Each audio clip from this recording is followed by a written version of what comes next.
In the cold mountains of Asia, there's a prison that was erased from every map. No records, no survivors, and no answers. Locals still whisper about screams echoing through the fog and lights flickering deep inside the ruins. Tonight, you're about to hear what really happened inside Kwan-Li Prison, a place where the living feared the dead, and the dead never left. This is not just a story, it's a forgotten chapter of history. In the remote mountains of northern Asia, surrounded by endless forests and rivers shrouded in mist, there stood a prison the world was never meant to know about. Kwan-Li Prison. Built in the early 1950s under the guise of a state reformation facility, its true purpose remained hidden beneath layers of secrecy and fear. The surrounding villages spoke of strange lights in the night and cries that echoed across the valley long after midnight. Travelers who ventured too close often returned pale and silent, or never returned at all. For decades, the government denied the prison's existence, erasing it from maps and official records, yet whispers persisted. Stories of prisoners who vanished without trial, of guards who lost their minds, and of experiments that blurred the line between punishment and the supernatural. In 1974, a journalist named Takahiro Watanabe, driven by curiosity and rumors of human experiments, decided to uncover the truth. With a small camera, a tape recorder, and a forged pass, he crossed the borders of fear and entered a place where the living and the dead shared the same walls. As he approached the rusted gates, the air itself seemed heavier, thick with the stench of decay and something unexplainable, like electricity and rot mixed together. The watchtower loomed above him, its spotlight broken, swaying in the cold wind. He pressed record. That sound, the faint click of the tape, would become the last trace of his existence. When Takahiro Watanabe stepped inside Kwan-Li Prison, his camera lens fogged instantly, as if the air itself rejected intrusion. The corridor stretched endlessly, lined with steel doors that were half-eaten by rust. Every step echoed like a whisper that didn't belong to him. The smell was suffocating, a blend of mold, burned oil, and something faintly sweet, the unmistakable scent of death. He switched on his flashlight, the beam cutting through the darkness to reveal faded writing on the walls. Korean characters, scratched in panic, read, "It watches when you sleep." The journalist whispered the phrase into his recorder, unaware that the faint static between his words wasn't just interference. It was a low, drawn-out breathing. Deeper inside, he found cells filled with objects that didn't belong in a prison. Children's shoes, torn photographs, religious charms nailed to the walls. The deeper he went, the colder it became. There were no guards, no signs of recent life, only the metallic hum of the pipes and a distant sound that resembled a human voice calling from below. He followed it. The staircase led him down to a sublevel that wasn't on any blueprint. The metal steps moaned under his weight, and the flashlight flickered as if struggling against something unseen. At the bottom lay a massive steel door, slightly ajar. On its surface, carved deep into the metal, was a single word: silence. When he pushed it open, a gush of stale air escaped, carrying with it the cold of years. Inside, rows of hospital beds filled the chamber, each covered with a thin white sheet. He counted 17, but what made his hands tremble wasn't the number. It was the fact that the sheets were rising and falling, as if something beneath them was still breathing. He backed away, whispering into his recorder again, describing what he saw, when suddenly the lights on his camera turned off. In the darkness, one sheet slid silently off a bed, then another. The smell of iron grew stronger. He ran back toward the stairs, but the way behind him had changed. The steps were gone, replaced by a flat, seamless wall. He wasn't in a prison anymore. He was inside something alive. Hours passed, or maybe days. His watch had stopped, and the air felt thick like water. When he replayed the last recording, the tape hissed violently before a faint voice emerged. A child's voice whispering in Korean, repeating one phrase: "Help us wake up." He looked around and saw small handprints smeared across the walls, leading to a metal hatch in the corner. It was bolted shut.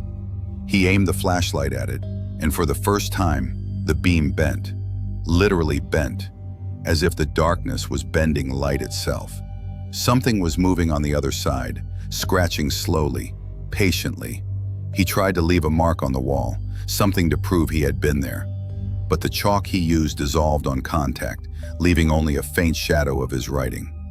The static in his recorder grew louder, forming what sounded like multiple overlapping voices. Some called his name. Others laughed like distant echoes of madness. In a drawer near one of the hospital beds, he found an old leather-bound journal. The pages were brittle, written in both Korean and Japanese, filled with dates, numbers, and sketches of human anatomy, but distorted. Each drawing showed bodies missing faces, organs rearranged, and symbols written over them in red ink. The last entry, dated October 3rd, 1971, simply read, "They cannot die if they never wake." When he turned the page, something wet smeared his fingers. The ink wasn't ink, it was fresh. And beneath the words, faint fingerprints pressed into the paper, from the inside. The camera caught his shaking hands as he whispered, "Someone's still here." But before he could speak again, the door he entered through began to close on its own, inch by inch, metal grinding against stone. The sound filled the corridor like a scream. He ran, but the light at the end of the hall went out completely. Then, in that perfect blackness, the recorder captured a final whisper, his own voice saying, "I think it saw me." Takahiro pressed his palm against the wall, trying to steady himself. The concrete was cold, too cold, and it pulsed faintly beneath his skin. He took a cautious step forward, only to realize the corridor wasn't the same. What had once been a straight path now curved slightly to the left, and the door he had entered through had completely vanished. The building was breathing. He raised the camera, its battery blinking red, and panned slowly across the walls. They weren't smooth anymore. From within the cracks, faint outlines of faces appeared, distorted impressions, as if people had been pressed into the concrete from the inside. Their mouths were open, but no sound came out, only a faint vibration that made his chest ache. He whispered to himself, "This can't be real." Yet every breath he took came out in a visible mist, even though the air wasn't cold enough for that. The lens caught movement in the distance, a figure standing motionless at the far end of the corridor. It was dressed in the same journalist jacket he wore, and when it turned its head, it had his own face. He dropped the camera. He backed away from the doppelganger, heart pounding violently, until his back hit another door that hadn't been there before. It was wooden, strange considering everything else was metal and concrete. Without thinking, he pushed it open and stumbled inside. The room beyond was round and bare, except for hundreds of old microphones hanging from the ceiling, their cables like black veins twisting down from above. Each one whispered softly, static, words, crying. He realized they weren't broadcasting sound, they were recording. A massive reel-to-reel machine sat in the corner, still turning. On its tape was his own voice, repeating the same phrase he hadn't yet said. "I shouldn't have followed the voice." Then the microphones fell silent, all at once, before replaying another voice, not his. A woman's whisper, trembling with fear. "If you hear your own echo, run." The door behind him slammed shut. Takahiro tried to find another exit, but the room had changed again. The microphones were gone, and in their place were small, square mirrors, hundreds of them, each reflecting not him, but a different version of himself. One was younger, another older, one with blood down his cheek, another with eyes completely black. He called out, "Who are you?" And all the reflections answered at once, in perfect unison. "You are what was left." The mirrors began to vibrate violently, and from within them came images, flashes of the prison in different times. Guards dragging prisoners into dark rooms, experiments under flickering lights, shadows watching through glass. And then, the faces of those prisoners pressed into walls, screaming silently. The journalist realized the horror. This place didn't trap bodies, it trapped memories. Everyone who entered left something behind, their thoughts, their fear, their reflection. And the more the prison consumed, the more alive it became. When he looked down, he saw faint red lines crawling beneath the skin of his wrist, forming symbols identical to the ones drawn in the journal. They were moving. He tried to rub them off, but the more he pressed, the deeper they burned. His body was being rewritten.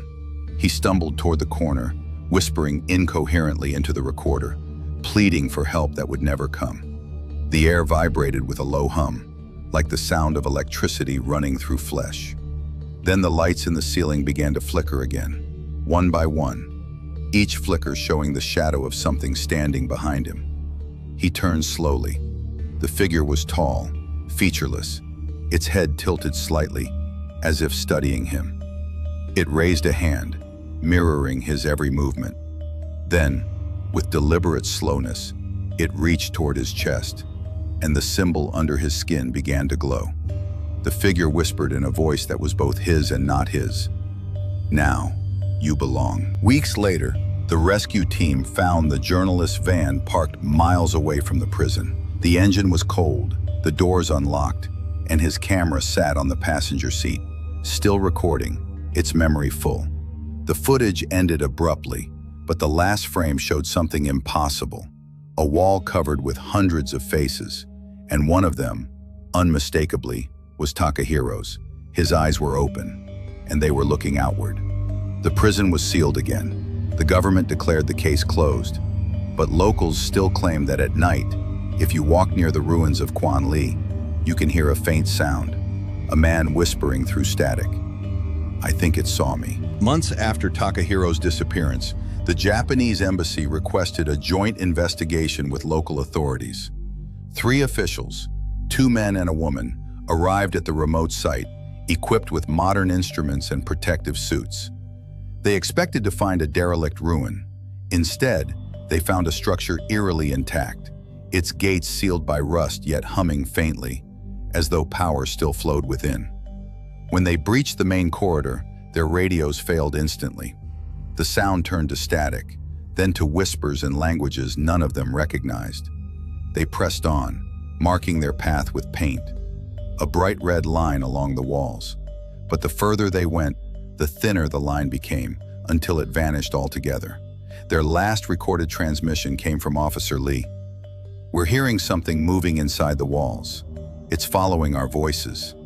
After that, nothing. Days later, the search team found only their equipment outside, untouched, batteries drained. The paint on the prison wall, which had been bright red, was now a deep, dried brown, like old blood. Weeks after the failed investigation, a local farmer reported something strange. The lights inside the old Kwan-Li prison were glowing again, faintly, but unmistakably. He claimed he saw silhouettes moving behind barred windows, even though the place had been sealed for decades. The government dismissed the report, but journalists began flocking to the site, driven by curiosity and fear. Satellite images confirmed the phenomenon. On certain nights, an orange light pulsed from within the compound, matching the rhythm of a human heartbeat. Engineers tried to explain it as heat signatures caused by residual energy or chemical reactions. But one infrared scan revealed something no one could explain. Moving heat signatures shaped like people, pacing the halls in perfect unison. A technician who analyzed the footage quit his job days later. He left a note on his desk. "They're not ghosts, they're the echoes of people who never stopped living there." Years later, construction crews attempting to demolish the ruins discovered a sealed hatch beneath the central courtyard. It was made of heavy steel and engraved with the same symbols that Takahiro had described in his notes. Despite orders to stop, 2 workers pried it open and vanished into the dark shaft below.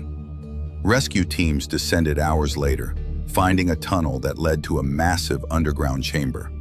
The walls were lined with thousands of tiny metal plaques, each etched with a name, a date, and a short sentence.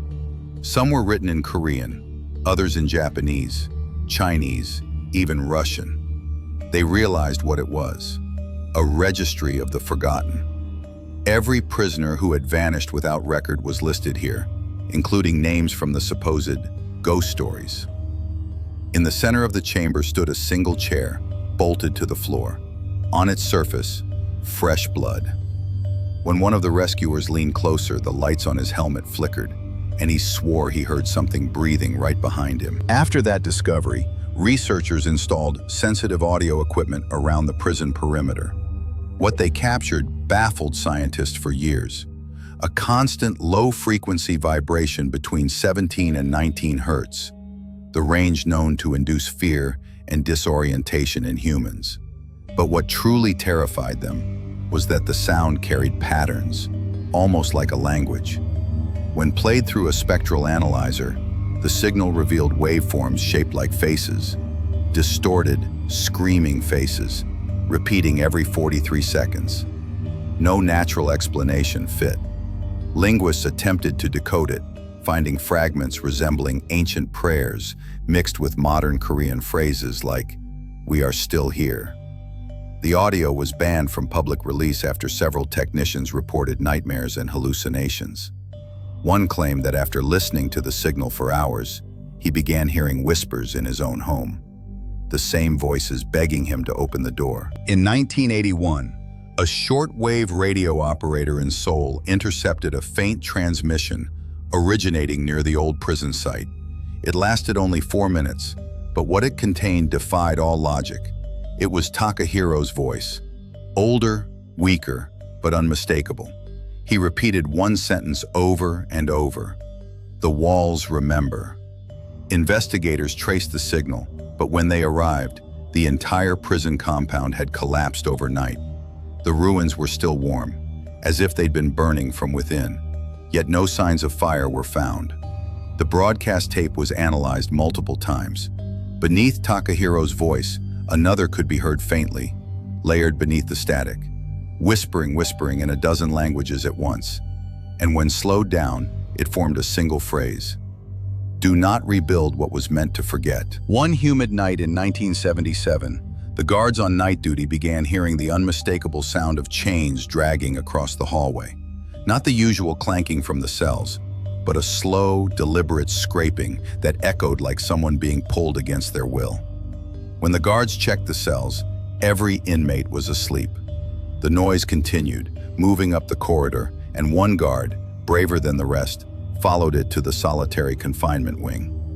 There, under the flickering light, he saw the outlines of prisoners, hundreds of them, walking in a procession, heads bowed, wrists shackled, but completely transparent. The guard fainted instantly. When he woke, his hair had turned almost entirely white. He resigned the next morning and never spoke about it again. Deep within the oldest section of the prison stood a single cell, cell 34B, that no prisoner was ever assigned to. The official record said it was unsafe due to structural damage, but former inmates whispered that something lived inside it. In 1978, a new warden decided to prove the rumors false and placed a repeat offender inside. Within an hour, the man screamed so violently that 3 guards rushed in. The prisoner was gone, vanished. The only thing left behind was a message scratched into the wall: "You can't contain the damned." The warden sealed the cell with bricks the same day. In 1979, during maintenance in the warden's office, workers discovered a set of old reel-to-reel tapes labeled Dr. Kuroda Sessions. The doctor, a prison psychiatrist, had disappeared in 1975. When the tapes were played, what started as normal therapy sessions slowly turned into something chilling. By the last tape, the doctor's voice was trembling, saying, "They whisper to me now. I can hear them through the walls." Then came a deep growl, not human, followed by silence. The final seconds captured a faint plea: "Don't open cell 34B." In 1981, the entire island experienced a total blackout that lasted for 7 hours. When power was restored, the guards discovered that all 73 prisoners in Block D were missing. Their cells were locked from the inside, and their uniforms were neatly folded on their beds. Security footage showed static for the entire duration of the blackout, except for one frame, where dozens of figures could be seen standing in the hallway. facing the camera, their faces blurred and eyes glowing white. The footage was destroyed under government order, but a few guards swore they could still see those glowing eyes when they closed their own. By 1982, the prison was permanently shut down. Officials declared it unsafe due to unexplainable structural degradation, but everyone on the island knew the real reason. No one wanted to stay another night there. During the final evacuation, a group of soldiers entered to ensure all areas were empty. Only 5 of the 10 returned. The survivors refused to speak, but one of them, before dying in 1992, confessed to a priest that they saw a wall full of faces, all screaming silently.